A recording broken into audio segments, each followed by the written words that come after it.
más los estresa últimamente, pues me imagino que es el estudio, además de otras cosas.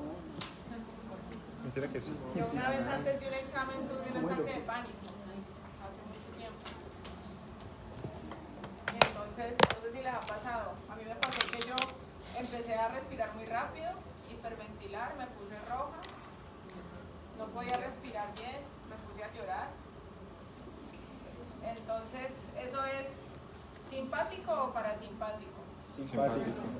Simpático. Ok. ¿Y alguien se ha sentido identificado últimamente con su simpático? ¿Y qué han hecho cuando están, por ejemplo, están estresados y tienen examen? ¿Ah? Además, después de llorar, uno ya lloró. ¿Qué hace uno después de estudiar? Estudiar. Le quita las lágrimas al libro. Mentira, que pecado. Pues o sea, es como tranquilizarse, Ese respirar. pimienta también está lleno así de... Llorar. No sé la letra. Y entonces empiezan a estudiar. Entonces ahí hay dos cosas. Se tranquilizan, eso ya es simpático o parasimpático. Pues sí. Más parasimpático.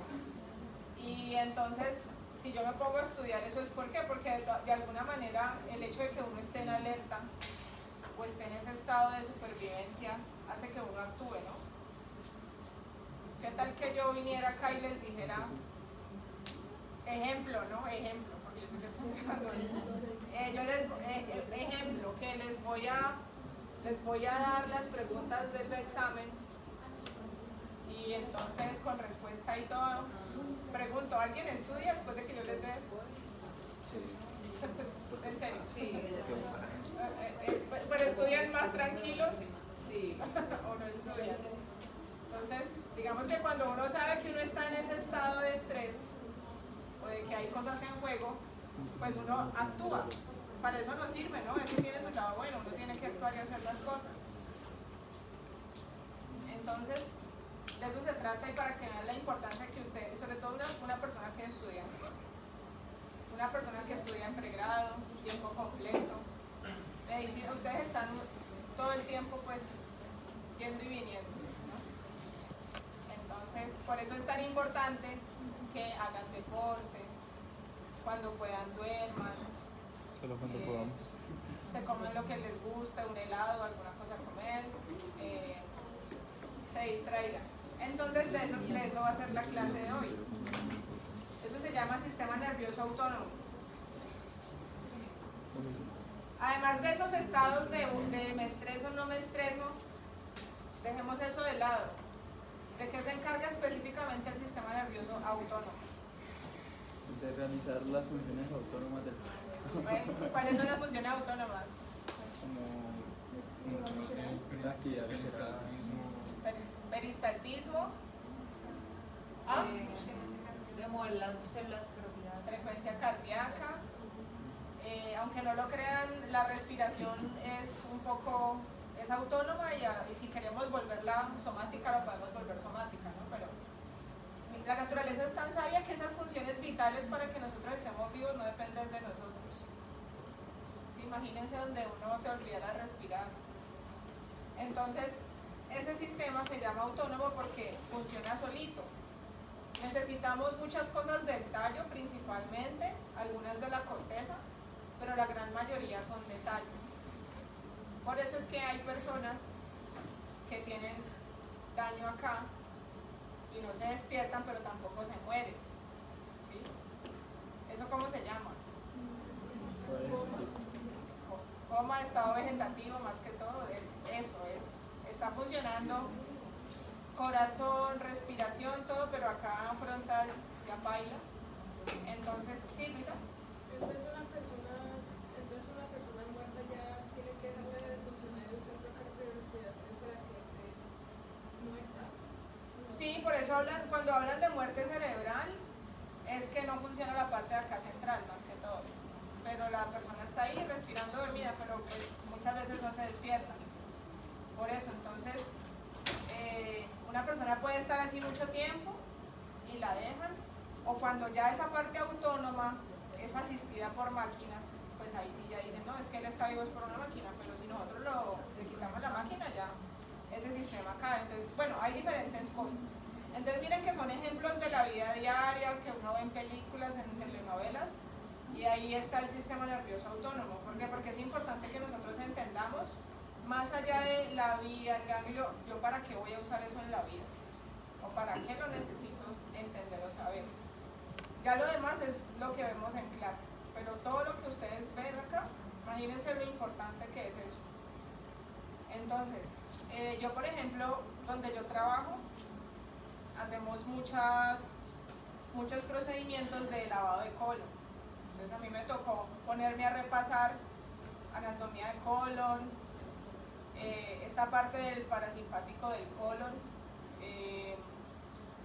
enfermedades como colon irritable, otras cosas. Esas cosas me han servido a mí para mi trabajo, aunque yo no trabajo en UCI ni nada de eso. Entonces miren que todo, al final uno termina volviendo, ¿no? Uno al final se gradúa y uno no tiene todo acá, o dice yo me gusta esto, pero al final uno termina necesitando todo.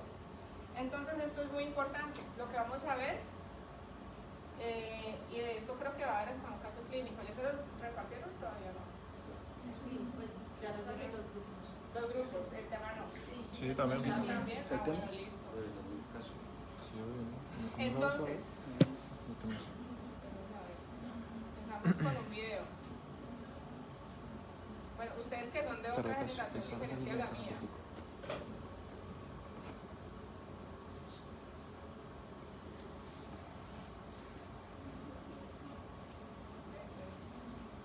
no tiene volumen. ¿Ustedes conocen esta serie? Sí, obvio.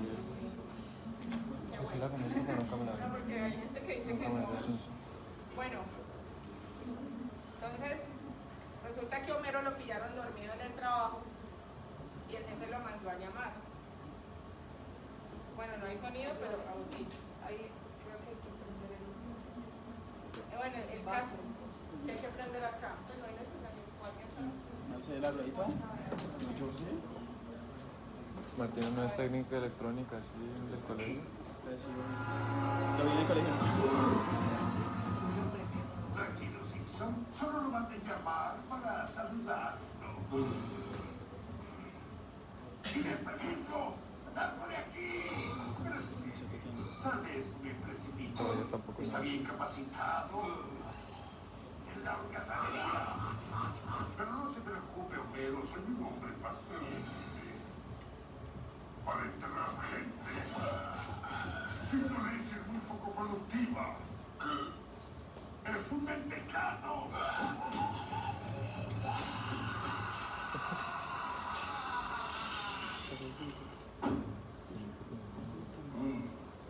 Creo que murió, señor.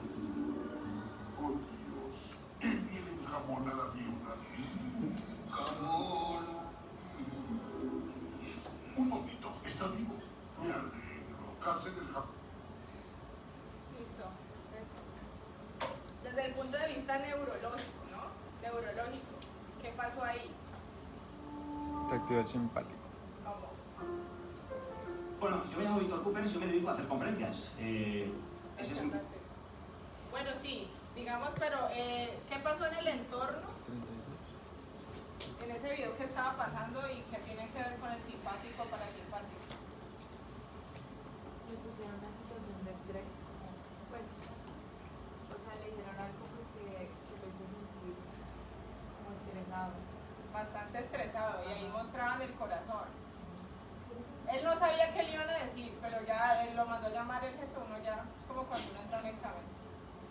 Y entonces le decían cosas que malas, se aceleraba, lo relajaban y otras no entendía, pero igual se relajaba porque no sensaba como el peligro. Hasta que al final le dio un infarto. Entonces ese es un ejemplo muy evidente y muy gráfico de oscilar, de que nuestro sistema autónomo, que en este caso se centraron en el corazón, va de un estado de estrés a un estado de no estrés. Entonces, eso es un ejemplo grande del sistema nervioso autónomo. Principalmente, antes de entrar en lo parasimpático y simpático, que es lo primero que uno ve en los libros, es que hay un sistema motor y sensitivo que está involucrado. ¿Listo? El sistema motor motor y el sistema sensitivo se puede o podemos dividir sus funciones de varias maneras. Primero hay una actividad consciente involuntaria o somática, que es como se llama, que son más que todo sensaciones de piel y el control de los músculos esqueléticos de lo que yo soy consciente. Y la actividad visceral o involuntaria, que es la parte autónoma, que es sensibilidad y motricidad de las vísceras. Vísceras es todo lo que son. Hay vísceras abdominales, que son el intestino y todas sus partes, el hígado, vísceras torácicas, que viene siendo el corazón, y eso también incluye los vasos sanguíneos, los pulmones. Entonces, esta actividad involuntaria del sistema motor y sensitivo es lo que vamos a hablar hoy. Importante que tengan en cuenta una cosa, y es que vamos a hablar de vías, de estructuras relacionadas con cada función. Entonces, por ahí hay núcleos del tallo, núcleos de la corteza, tallo, estructuras corticales y subcorticales. Hay ganglios periféricos, es decir, vamos a salirnos del central y de la médula y vamos a irnos a los ganglios periféricos, es decir, recordar cosas de anatomía del semestre pasado, enfocadas hacia el sistema nervioso, obviamente. Y hay una vía que tenemos que tener clara, y es siempre, como en todo lo que han visto, vías aferentes y eferentes. Las vías aferentes principalmente hay un receptor en algún órgano blanco, en este caso ponen el ejemplo de la piel, que va a viajar y va, como es sensitivo, va a entrar por parte dorsal a hacer sinapsis en la médula. Y hay eferentes que se constatan de fibra preganglionar, que es la fibra que va a salir de la médula hacia algún ganglio en algún punto del cuerpo, va a hacer sinapsis con una fibra postganglionar, por eso acá puse eferentes 2 y 3, y va a llegar a un órgano blanco para dirigir la motricidad de las vísceras. Entonces, vamos a hablar muchísimo de fibras preganglionares, que son las que salen a dirigir. Todo lo que vamos a hablar es muchas cosas eferentes.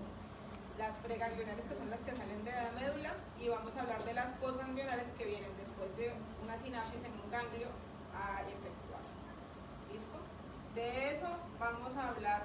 Este es el esquema básico de las vías de las que vamos a hablar ahora. Entonces, las grandes divisiones. Dentro de la parte del sistema nervioso autónomo está sistema parasimpático y simpático. Empezamos desde el principio, y es que cuando hablan de simpático es un estado de alerta o estrés en donde se gasta una gran cantidad de energía en poco tiempo, ¿vale? Porque hay un estímulo que a mí me avisa que tengo que actuar de esa manera, buscando siempre la supervivencia.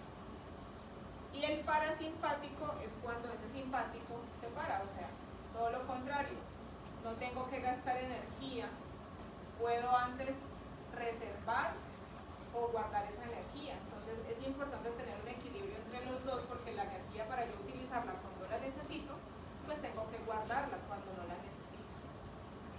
Entonces, este es el resumen de toda la clase, y al final les voy a volver a poner este cuadro. Empezando con el sistema parasimpático. El sistema parasimpático tiene varias divisiones. Se va a dividir en una parte cráneo o craneal y otra a nivel de las partes sacras de la médula, como lo ven acá. Entonces, las neuronas preganglionares del sistema parasimpático van a salir de segmentos sacros y algunas cosas por acá craneales que van a ir a la cara.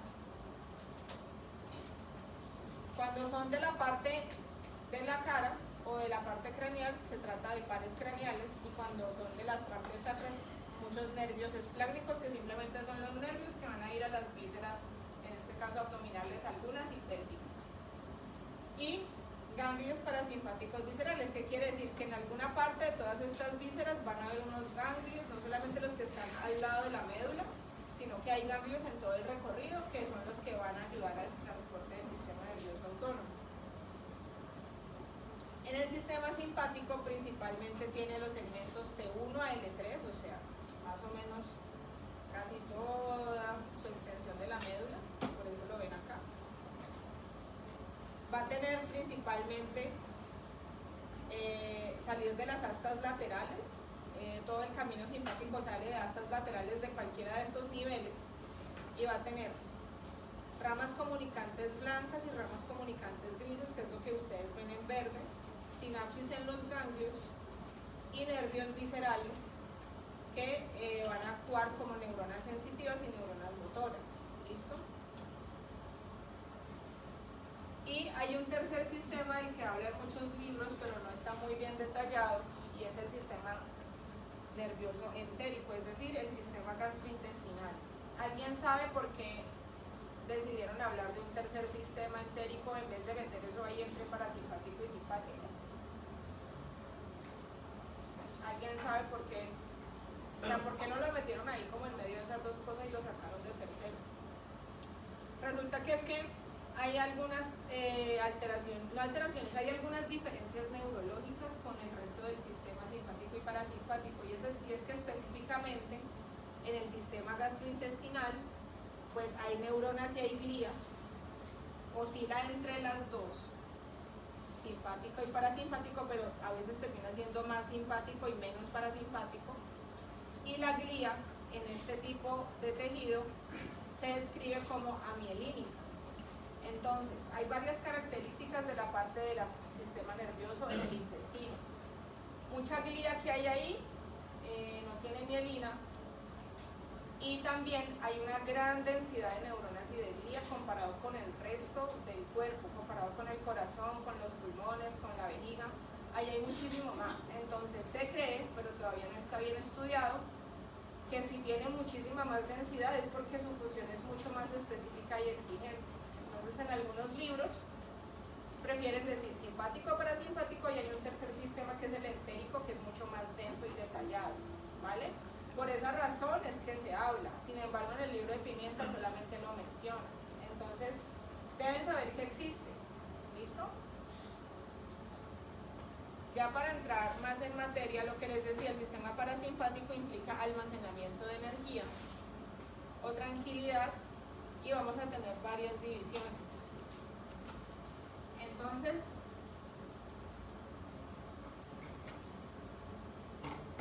hazme un favor.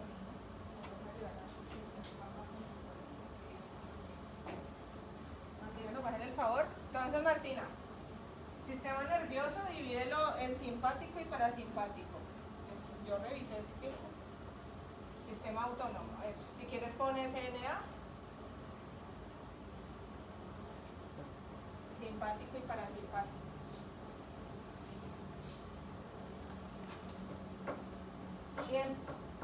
Y en parasimpático, sistema nervioso, hay dos divisiones: craneal, en el parasimpático craneal, y sacra.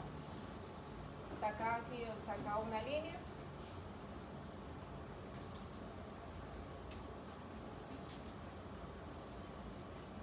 Y la craneal tiene dos columnas, motora y sensitiva.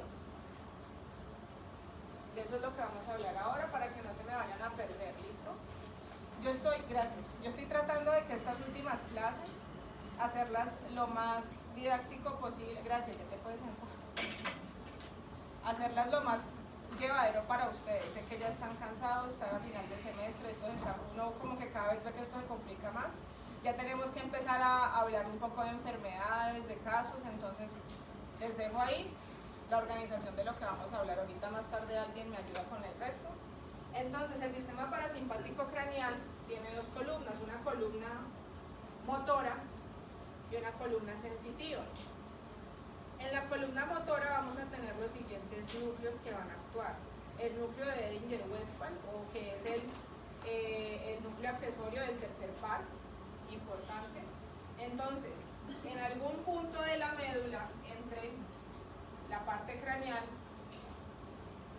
va a haber una vía que va a salir de este núcleo. Otro núcleo que me va a dar vía son los salivares superiores e inferiores, que están a nivel del puente, el núcleo lacrimal y el núcleo dorsal del vago, que es el que ven acá en rojo. Entonces, si ustedes ven estos núcleos, ¿quién me dice ¿Qué funciones se imaginan que van a estar relacionadas con esta parte parasimpática craneal motora? Secreción. ¿Secreción de qué? Glandular, sí. Pues. De glándulas de la cara, ¿sí? ¿Y de cuáles? Vea, el nombre lo dice. Las salivatorias. Ajá, exactamente. Entonces ahí ustedes están respondiendo mucho más de lo que estoy preguntando, que está súper bien.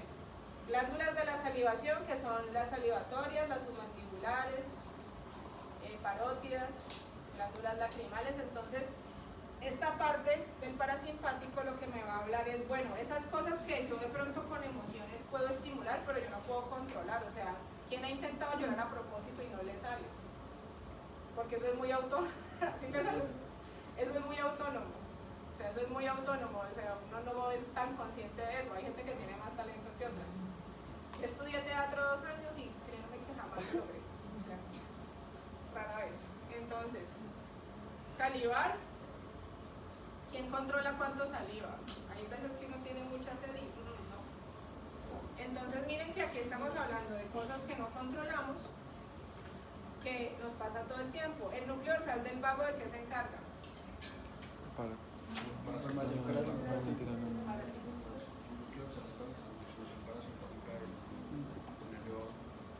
Pues sí, claro, información parasimpática del vago, pero en cristiano ¿eso en qué traduce?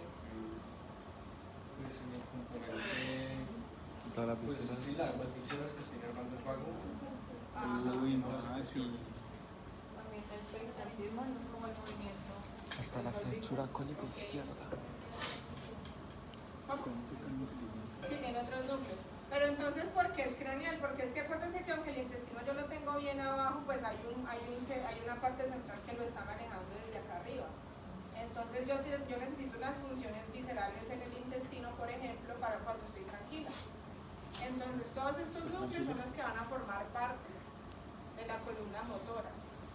Y las vías que salen de estos núcleos son vías colinérgicas. ¿Listo? O sea, ese es el neurotransmisor que vamos a pasar a acetilcolina. Entonces, los axones preganglionares colinérgicos salen de los núcleos de los que ya hablamos. Ay, aquí hay un error. Dos. No, ese fue un error humano. Ya. Entonces, van a salir del tallo por tercer par, séptimo, noveno y décimo, y van a llegar a las cabezas de los siguientes ganglios. El primer ganglio donde llega ese componente parasimpático craneal motor es el ganglio ciliar, que es este que ven acá. Ese es un ganglio que recibe información del tercer par o el lóculo motor, que está ubicado atrás de la órbita y se va a encargar de el músculo que se encarga de la acomodación del ojo, la parte de la contracción de las pupilas, miosis y midriasis. Entonces, este es el ganglio que va a estar presente para que todas esas funciones en el ojito se den, y va a estar con influencia del tercer par o del par oculomotor. El segundo ganglio importante en la parte parasimpática es el ganglio pterigopalatino, que es el que vemos acá en la región maxilar superior.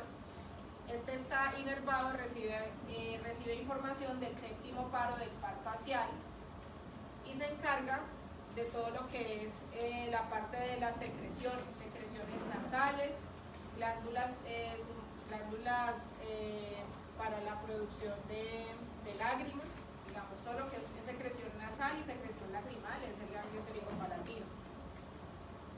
El tercer ganglio es el ganglio submandibular, que ya está en la parte maxilar inferior, que va a estar conectado con lo que es la producción y la secreción de saliva, entonces glándulas parótidas, submandibulares. Y el cuarto ganglio es el ganglio óptico, que es el que vemos en esta parte. Eso es más que todo la intersección entre la mandíbula inferior y el resto del cráneo. Y el ganglio óptico se va a encargar de ¿qué? La parótida. De la parótida también, y sobre todo, una cosa es producir saliva y otra cosa es secretarla. Entonces, la secreción ya la tengo por el pterigopalatino, pero la producción la tengo por el pterigopalatino, pero la secreción más que todo también Entonces, estos 4 ganglios, bueno, y el pterigopalatino, ¿alguien sabe de qué par tiene influencia? ¿De qué acá? ¿De qué par Del craneal? fascio. ¿Ah? Del séptimo, ¿no? Más directa, influencia más directa. El trigemino. ¿De qué estamos hablando? El 9, ¿cuál es el 9? Sí, el glosofaríngeo. Sí. No entiendo. El pterigopalatino no, el submandibular. El pterigopalatino es 7 y el submandibular es 9, ¿listo? Entonces, acuérdense que acá yo les estoy dejando lo que ¿cómo acabamos de así? decir. Pero, ¿cómo así? Sí, yo soy un poco distraída, perdón. Esto es pregunta de examen. Pero puedes repetir entonces, Claro, por el favor. ganglio pterigopalatino recibe del séptimo par, el submandibular del 9, el ciliar del par 3 y el gangliótico recibe de un nervio que se llama el nervio lingual, ¿vale? Entonces, ¿qué es importante acá? Saber qué segmentos medulares están involucrados, qué neurotransmisor maneja la vía, cuáles son los ganglios a los que llegan. Recuerden que el ciliar es de los primeros que menciona el libro y recibe del tercer par, o sea que recibe del Edinger-Westphal. ¿Y qué par está relacionado con qué ganglio? Entonces, me voy a adelantar un poquito. Yo aquí al final les dejé algo, y es que para estudiar esto es tan denso y tan largo a veces que hay que hacerse preguntas. División, columna craneal, parasimpático craneal, columna motora, cuáles ganglios están involucrados y qué función tiene cada uno, núcleos del tallo involucrados y neurotransmisor que maneja este sistema. Con esto es que yo voy a sacar preguntas, ¿listo? Entonces, esta es lo que tienen, bueno, todo, ¿no? Pero estas unas preguntas guías para que ustedes sepan, bueno, yo leo eso y yo veo eso lleno de información, pero yo no sé, no entiendo, no sé qué aprenderme, no sé qué es importante. ¿Listo? Entonces, tipos de fibras colinéticas que se relacionan más que todo con secreción, pero no son exclusivas colinéticas. Hay unas que reciben péptidos o neuropéptidos que se relacionan con vasodilatación. Además del neurotransmisor, que ya sabemos que es acetilcolina, las neuronas de este sistema son multipolares. Entonces, siempre van a escuchar fibra preganglionar colinérgica, fibra de la neurona multipolar ganglionar colinérgica. Yo no pongo ese tipo de cosas en las preguntas, pero yo sé que a Daniela y a Diana les encanta. Entonces, no dejen que ese poco de palabras los confunda, porque a veces ponen demasiadas cosas en una pregunta y al final uno va y mira y le están preguntando una cosa de 10 que le pusiste. Entonces, recuerden que siempre que hablemos de neuronas multipolares colinérgicas, pues también es parasimpático. Hay otros ganglios afuera que se llaman ganglios terminales, que es lo que hablábamos ahorita, y es que reciben del nervio vago, que se relacionan con la aorta, la tráquea, los bronquios y el sistema gastrointestinal. ¿Qué quiere decir esto? Que vamos a hablar de la respiración. Todo lo que es el nervio vago en la parte parasimpática tiene que ver con la respiración, con los latidos del corazón y con el tracto gastrointestinal. Las fibras aferentes, que obviamente para yo saber cómo actúo o cómo estimulo la parte motora, tengo que recibir un estímulo sensitivo. Terminaciones del 10º, el 9º y el 7º, las partes sensitivas, o sea, vago. El 9º, ¿cómo se llama? El glosofaringio y el facial. Y estos tienen que ver con distensión de las vísceras abdominales, presión arterial y la sensación del gusto. En la actividad cardiorrespiratoria, ahorita vamos a ver si lo acelera o lo pone lento, es el núcleo solitario, el núcleo motor dorsal del vago, la formación reticular, son las principales que van a actuar desde el tallo, ¿listo? Y la saliva, conexión entre núcleo solitario y núcleo salivatorio. Entonces, la actividad cardiorrespiratoria es de las más importantes. ¿Listo? Tienen que tener claro, miren, núcleo motor dorsal del vago, y acá estamos hablando de vago, y aquí aorta y bronquios. Entonces, todo se relaciona. Todo esto es cardiorrespiratorio también. Ya pasando a la columna sensitiva del parasimpático craneal, vamos a tener más que todo aferentes gustativas y viscerales. Va a actuar ahí la formación reticular, la sustancia gris, periacueductal, hipotálamo, amígdala y núcleos motores craneales del nervio ambiguo y frénico.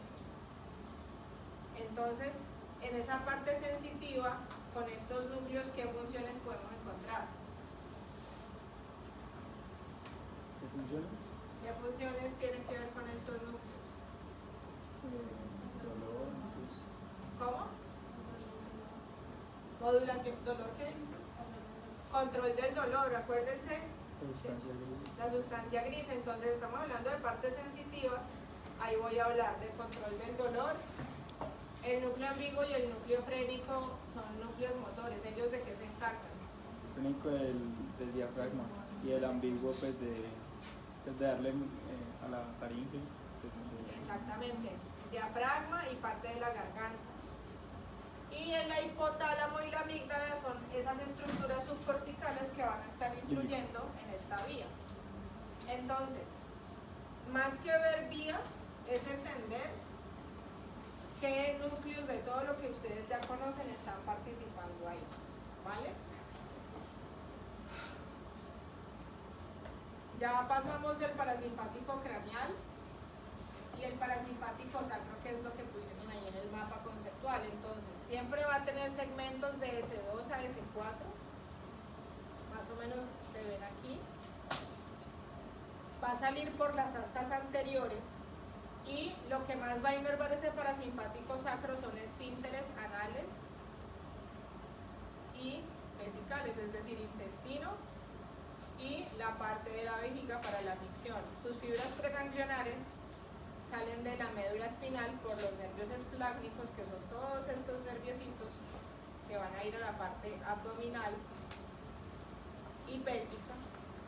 Una vez llegan a los ganglios, van a llegar a inervar vejiga, recto y órganos sexuales, es decir, próstata. ¿Y qué funciones va a tener el parasimpático sacro? Coordinar la defecación, la micción y participación de la erección. Entonces, acuérdense que esto es somatotópico, o sea, lo que hay aquí maneja lo que hay acá. Entonces, todo lo que es vejiga para orinar, para no orinar, todo lo que es erección, producción de semen, lo tiene que ver, bueno, producción de semen no, es más hiperrico. Todo lo que es la parte de la parte genital y la parte para la micción, la parte urinaria, muchas veces parasimpático sacro. ¿Listo? Entonces, las fibras que llegan vienen de receptores sensitivos de la cavidad abdominal y pélvica, que se originan en neuronas de ganglios sacrosensitivos. Esta vía va a subir por la columna intermedia o la sustancia intermedia lateral de la médula para poder mandar la información sensitiva, y en esa parte sacra, en este nivel de la parte sacra, miren, aquí tenemos sustancia intermedia lateral y aquí, más o menos donde está la sustancia intermedia lateral del lado contrario, tenemos núcleos sensoriales viscerales, que después de viscerales sensoriales, después de yo recibir la información sensorial, voy a pasar aquí a la parte motora, núcleo motor visceral, para que el núcleo motor visceral en el asta lateral salga y vaya por los nervios esplácnicos a controlar las funciones de las que acabamos de hablar. Por eso habla acá, conecta con neuronas preganglionares para generar los reflejos. Entonces, ¿cómo entra la sensibilidad? Para que mi parasimpático sacro empiece a actuar, la sensibilidad entra por la columna intermedia lateral de la sustancia gris de la médula. ¿Listo? Para que ahí se estimule y salga la parte motora que acabamos de hablar acá, para yo llegar y ver de pronto, controlar la micción, controlar la defecación con la parte del recto. ¿Qué es importante acá? Otra vez, los segmentos medulares. ¿Qué neurotransmisor utilizamos? Aquí sigue siendo vía colinérgica. ¿Cómo es la anatomía en la médula? ¿Qué vía ascendente está participando? y a qué órganos va a llegar esa información para yo controlar cómo se mueve. Entonces, si ustedes se dan cuenta, en esta clase y en esta materia, de lo último que vamos a hablar es si el corazón se acelera o se pone lento, si la vejiga se contrae o se relaja, eso sí es importante. Pero aquí estamos hablando de la parte anatómica, cuáles son los ganglios, el ganglio de qué par craneal recibe información, de qué parte de la médula sale esa información, ¿listo? Entonces es lo que uno ve en los libros, el parasimpático estimula, relaja y el simpático estimula, es solamente una parte de lo que vamos a ver. El parasimpático sacro, ya hablando de las vías como tal, vamos a tener dentro de las vías ascendentes vías espinoreticulares, que es sustancia posterior de la médula a la formación reticular, es una de las vías ascendentes. Luego, cuando llegan a la formación reticular, proyecta a retículo diencéfalo, retículo corteza y retículo amigdala. Es decir, que las vías que van a subir van a ir a formación reticular y de ahí se van a proyectar hacia arriba. Y eso permite que uno pueda, normalmente uno no siente o no controla mucho las experiencias viscerales, pero hay situaciones en donde uno sí las siente más que otras. Entonces, estas vías, como si ustedes ven que llegan a amígdala, llegan a corteza, pues es lo que nos permite tener a veces conciencia de la parte visceral, aunque no sea mucha, porque hay un poquito de cosas centrales allá metidas. La amígdala y el hipotálamo van a ser cruciales, o sea, más que todo cosas del sistema límbico. Y yo ya les dije cómo vamos a subir, ahora cómo bajo, lo mismo. Yo estoy arriba para mandar información hacia abajo, salgo de la formación retículo espinal y ahí va a bajar todo a controlar la micción, como ya lo habíamos dicho. Entonces, las vías reticuloespinales reciben proyecciones de hipotálamo a la vía reticular, corteza a la parte reticular, por fascículo longitudinal dorsal y tegmental central, y también de la amígdala a la parte reticular. Entonces, ¿qué es importante que ustedes tengan en cuenta? Que aquí la formación reticular, a través de ella se sube y a través de ella se baja. Amígdala, hipotálamo a formación reticular. Corteza, depende de la función que estemos hablando, a formación reticular. Y eso va a bajar después de la formación reticular por el fascículo longitudinal dorsal. ¿Listo? Entonces, esa es la vía del parasimpático sacro. De ahí de central yo me voy a la médula y de ahí salen las fibras preganglionares por los nervios esplácnicos a los ganglios. Yo sé que esto suena demasiado ladrillo, pero no hay otra forma de estudiarlo, simplemente imaginándose las vías. Importantísimo y algo que resalta mucho los libros, cómo se controla la micción en la parte parasimpática. ¿Listo? Porque yo tengo la vejiga de cierto tamaño y yo no voy a tener deseos de ir a orinar hasta que no tenga cierta cantidad de orina en la vejiga. Eso se va llenando hasta que ya hay presión y entonces uno quiere ir. ¿Qué es lo que hace que la vejiga no tenga fugas? ¿Sí? No es cuando, o sea, uno a veces dice, no, me estoy aguantando porque estoy en el examen, porque estoy haciendo la fila del banco, pero yo estoy ahí sentada y cuando me dan ganas de ir al baño es porque ya la tengo muy llena. Eso es porque antes de sentir ganas, mi vejiga estuvo trabajando solita sin que yo me diera cuenta para que yo no fuera a ir al baño ahí. Entonces, hay una parte de la micción que es muy importante, que controla. Ahí entra el locus ceruleus. ¿En qué nivel está el locus ceruleus? A nivel del locus ceruleus. ¿Cómo? El primer corte del puente. El primer corte del puente. Listo, entonces, de allá arriba viene una vía en el puente. El control de la micción es el siguiente, viene del puente en el locus ceruleus. El locus ceruleus lo vamos a dividir en región lateral o medial. Medial al locus ceruleus hay parte de la formación reticular y de ahí se proyecta toda la columna hacia segmento de S2 y S4 y de ahí va la vía parasimpática a activar el músculo detrusor, que es el que vemos acá, para la contracción de la vejiga, es decir, regula si la vejiga se contrae o no. Y en la parte lateral al locus ceruleus va a salir una vía a segmentos S1 S3 para inervar el esfínter vesical externo, que es el que tenemos acá abajo, miren, que es el de ya el control voluntario, que eso es más simpático. Entonces la parte parasimpática de la micción viene del locus ceruleus, de la parte medial hacia el músculo detrusor de la vejiga, que es este, que es la contracción. ¿Listo? Ya lo que yo más controlo es si me espero o si voy al baño ya. Pero eso es lo que hace que la vejiga mantenga su tono. Hasta ahora, preguntas del parasimpático. Esto hay que repasarlo varias veces. Yo traté de dejárselo lo más resumido posible. Entonces, nuevamente, ¿qué es importante de acá? El control de la micción, las vías del tallo o los núcleos del tallo que tienen que ver en el control de la micción, qué papel tiene la formación reticular, qué estructuras subcorticales participan en el parasimpático sacro, es decir, hipotálamo y amígdala, y qué neurotransmisor va ahí, acetilcolina. Entonces, abajo también tengo preguntas de esto. El sistema simpático es un sistema que se caracteriza por estrés. Entonces, a nivel fisiológico, en las glándulas suprarrenales va a haber mucha secreción de adrenalina, que va a ir por vía sanguínea a estimular todo el cuerpo. Y este estado o este sistema simpático, cuando se activa, produce consumo de energía.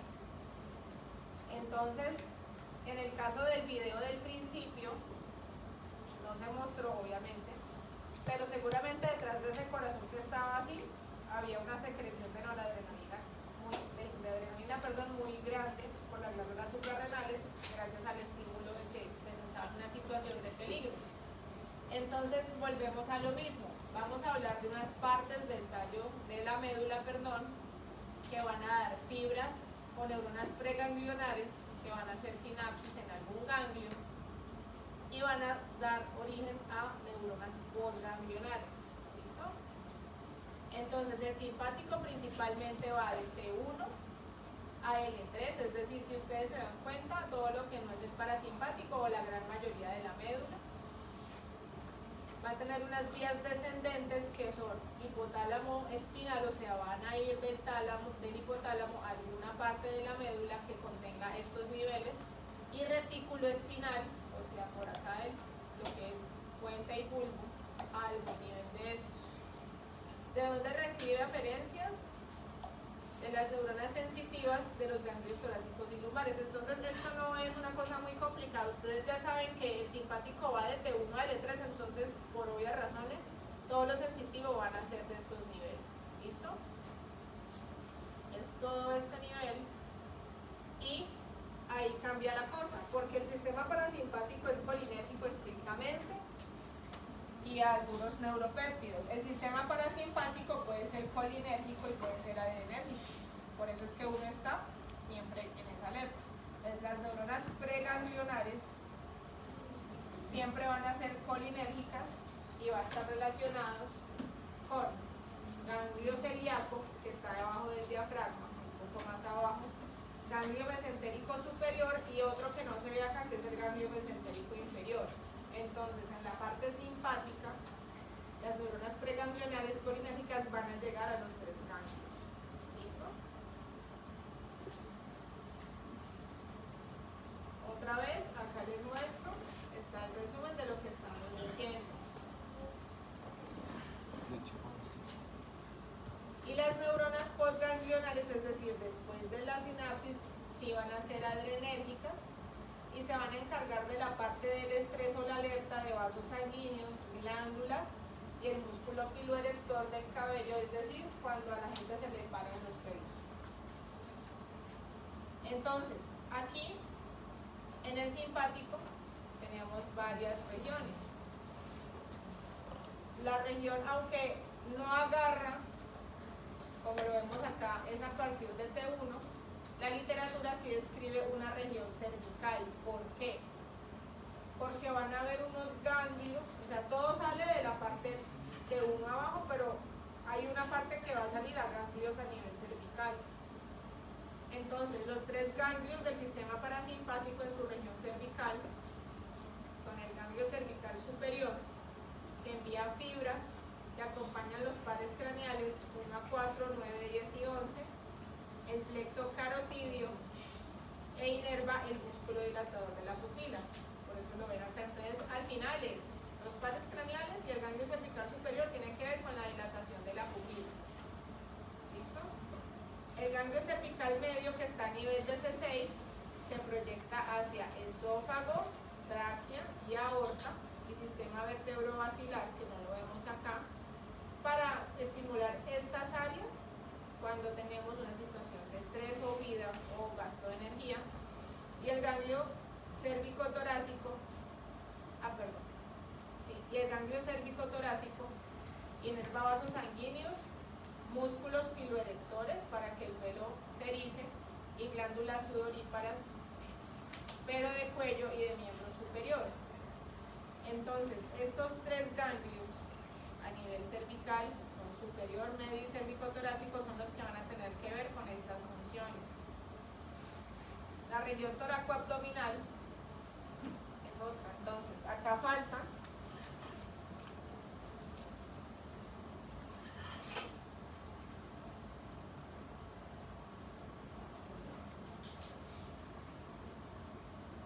toracoabdominal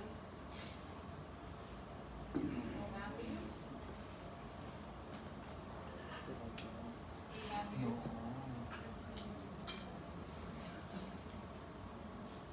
y ganglios cervicales.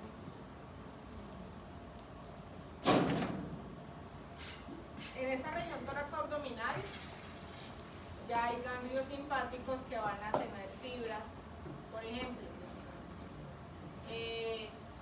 la vía va a llegar al plexo cardíaco, que lo vemos acá, que se encarga de todo lo que es la parte o hace parte de la inervación del corazón. Plexo pulmonar, que son bronquios y pulmones, y se va a encargar de llevar fibras a través de estos plexos para piel, vasos sanguíneos y vísceras torácicas como corazón y pulmones por estos dos plexos. ¿Listo? El plexo cardíaco y el plexo pulmonar son los que reciben, y vísceras abdominales por los nervios esplácnicos. Entonces, ¿qué es lo que a mí me interesa que les quede claro? Es de qué niveles de la médula sale la vía parasimpática toracoabdominal y hacia qué ganglios llega y qué ganglio se encarga de qué función. ¿Vale? ¿Qué segmentos torácicos? ¿Cómo? Sí, o sea, por ejemplo, que si es ganglio sacro. Ahí acuérdense del mapa de allá. El simpático lumbar, que ya estamos un poquito más abajo porque acuérdense que alcanza hasta L3. Y es que hay una parte que, digamos, los ganglios están a nivel sacro, pero lo que llega a esos ganglios no sale del nivel sacro. ¿Me hago entender? Sale de la parte última de la parte lumbar y llega a ganglios a nivel de sacro. Entonces no se vayan a confundir de que el ganglio hace parte de la raíz del sacro. El ganglio está a nivel del sacro, pero la raíz viene de la parte lumbar. ¿Listo? Entonces, nervios esplácnicos, y van a haber dos plexos acá, el plexo mesentérico inferior y el plexo hipogástrico. Entonces, tenemos el simpático, ya vimos el toracoabdominal, el simpático lumbar, son unos ganglios simpáticos a nivel de S4 y S6, pero ¿qué les había dicho yo? Esto es de T1 a L3. Yo estoy acá en L3. Por aquí sale y por acá está la parte sacra. Por acá sale la vía y el gangliecito está a este nivel. Pero la vía que le lleva información al ganglio viene de la parte lumbar. ¿Listo? Entonces por eso en los libros ustedes lo van a ver así, S4, S6, pero es el nivel del ganglio, porque a ese nivel es donde están. Entonces vamos a tener varios plexos involucrados ahí. Plexo celíaco,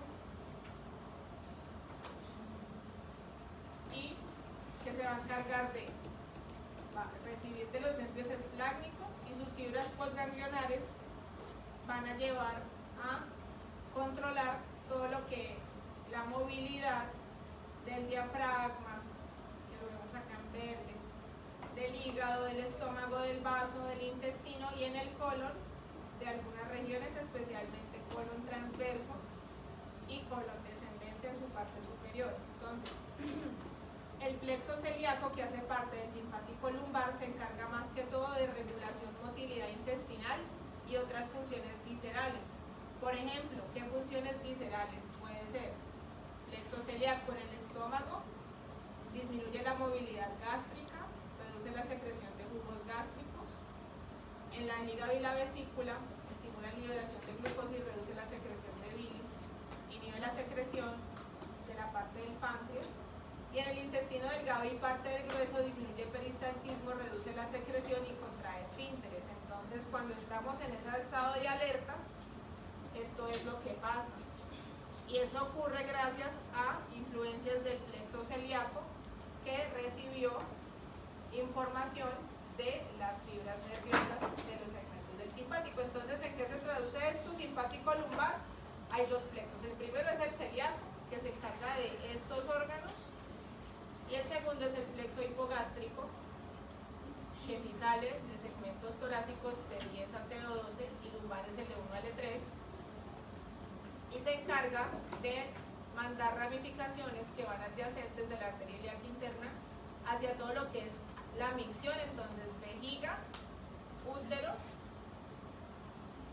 vejiga y próstata en los hombres, vejiga y útero en las mujeres, vesículas seminales en hombres, y la parte final del colon sigmoide y recto, es el plexo hipogástrico. Ahí van a hacer lo que es vasoconstricción. Por ejemplo, hay otros vasos sanguíneos a nivel pélvico, de eso habla la vasoconstricción, participa en la eyaculación, y por ejemplo, la vejiga se relaja, todo eso lo hace el plexo hipogástrico. ¿Listo? Entonces, hay dos plexos acá, el simpático lumbar, el celíaco y el hipogástrico.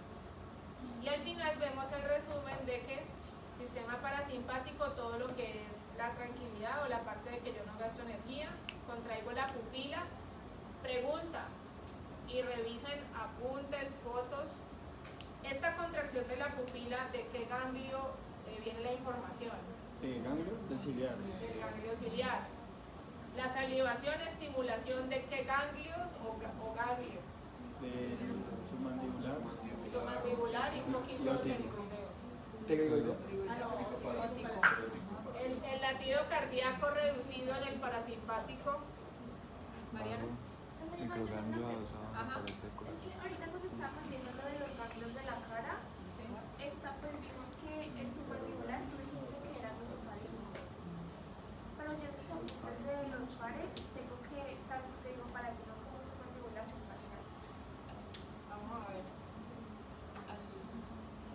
Pero el submandibular. O sea, sí puede ser facial, pero no es Ese- exclusivamente.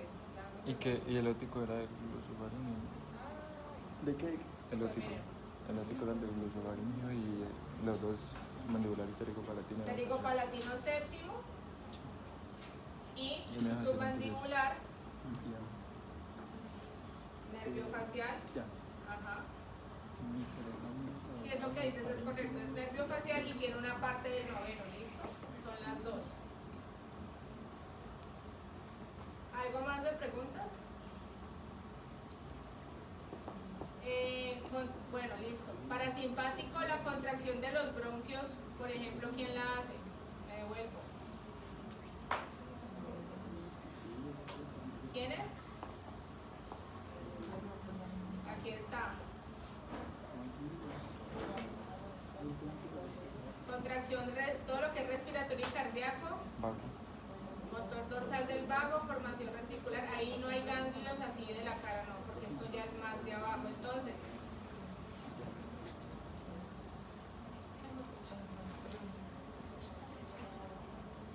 ¿qué les voy a pedir yo? Que cuando ustedes repasen esto, ya sabemos lo que hace el parasimpático, pero entonces miren qué ganglio o qué vía se encarga de cada parte. ¿Listo? De la parte digestiva, en la parte simpática, qué ganglio o qué vía se encarga. ¿Qué ganglio? Ajá, o qué vía de la parte digestiva, esto. El ganglio sería. Pero esa es la parte más de simpático. Bueno, el parasimpático, entonces micro. Sí, Microganglios, a ver.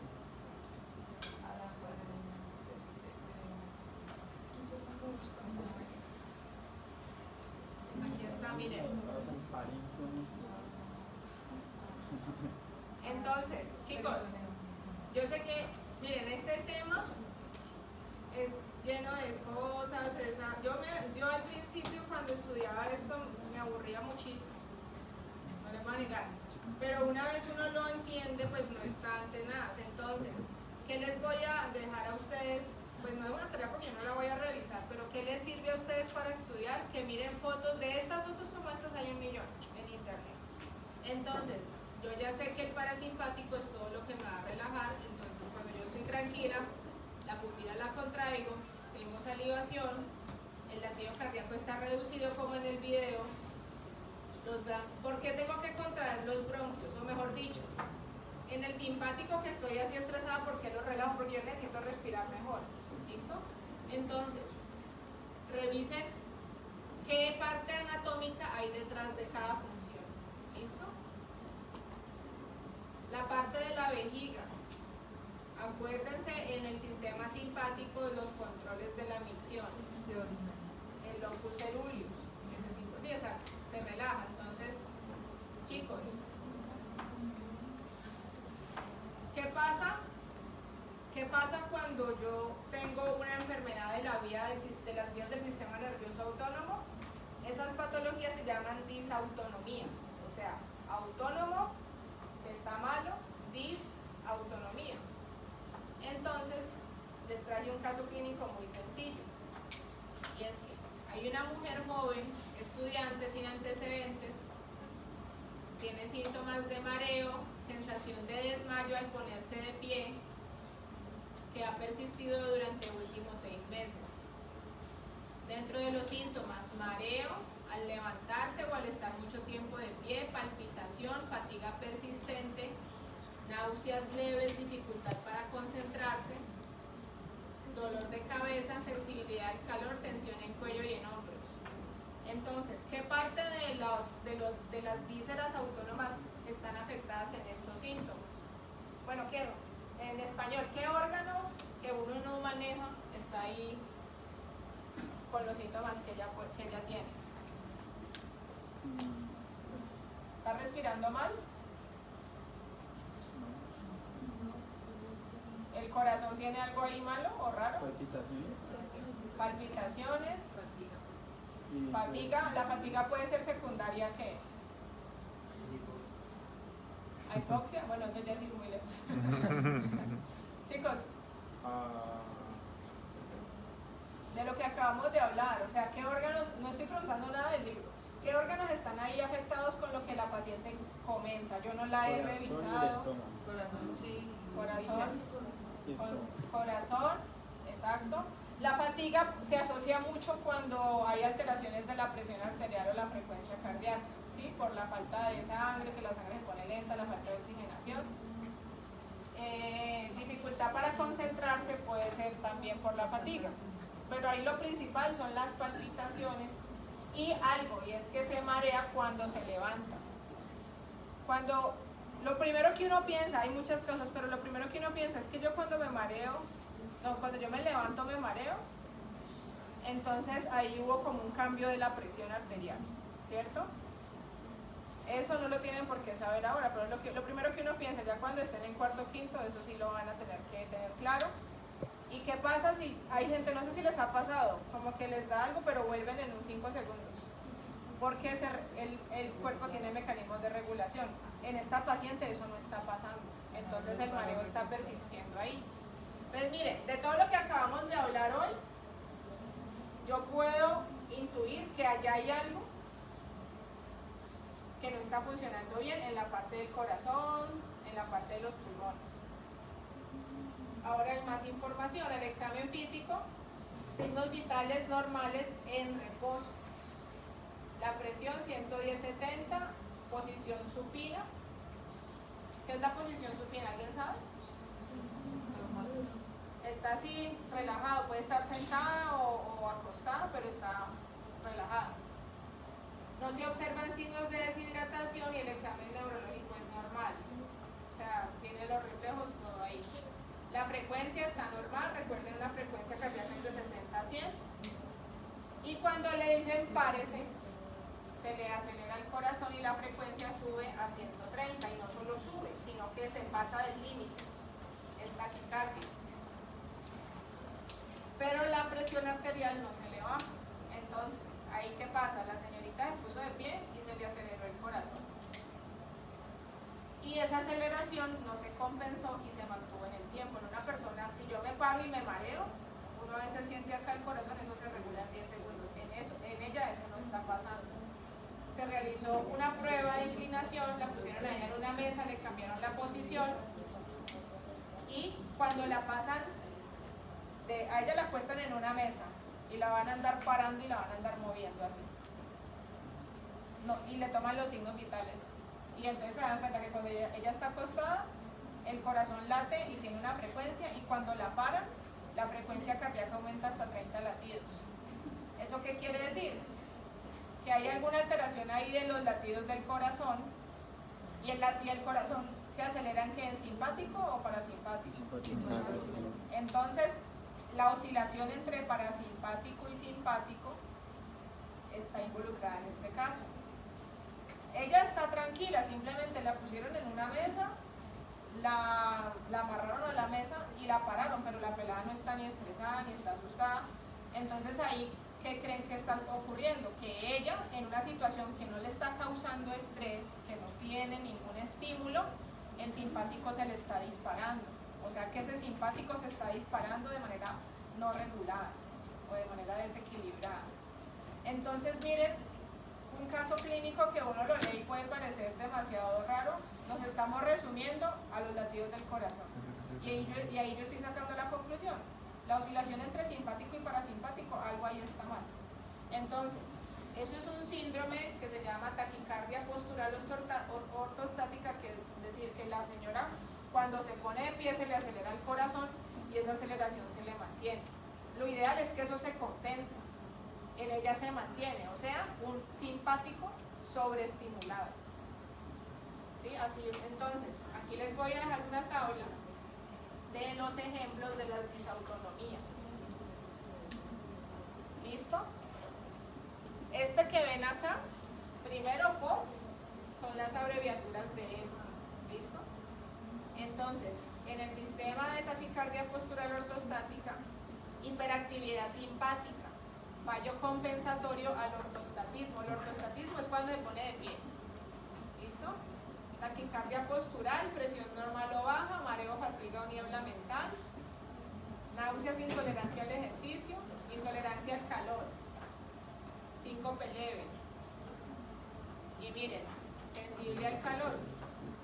Entonces, yo no voy a hacerles preguntas raras de enfermedades, simplemente esto es para que ustedes vean ejemplos de la vida real de cuando el simpático y el parasimpático está dañado. La gran mayoría, no todas, pero la gran mayoría de alteraciones acá es ¿por qué? Porque las fibras o las vías de las que hablamos hoy